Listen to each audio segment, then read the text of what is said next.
Христиан дінінің бағыттары.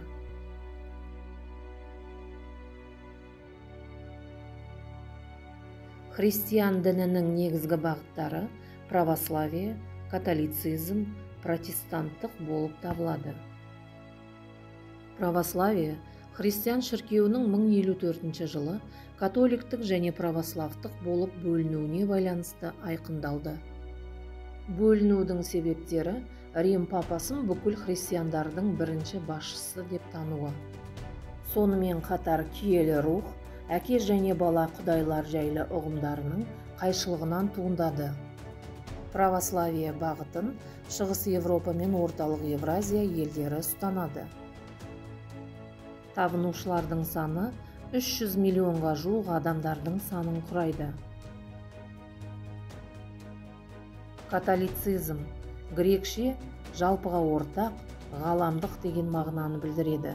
Католиктік шіркеу басшысы Рим папасы болып табылады.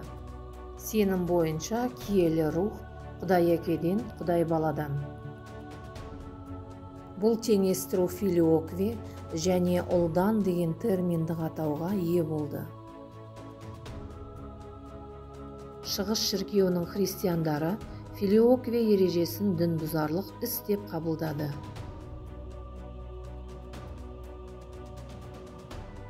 Протестанттық латын тілінен аударғанда қарсылық деген мағынаны білдіреді.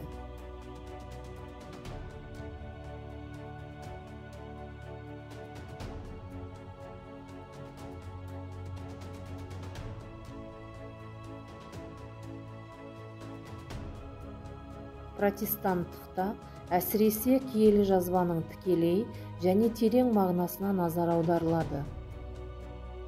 Діни қозғалыстың көсемі Мартин Лютер шіркеудің индульгенция қағазын саудаласқанын айыптап, шіркеудің есігіне өз көзқарасын анықтайтын 95 тезистен тұратын петициясын шегемен қағып кеткен.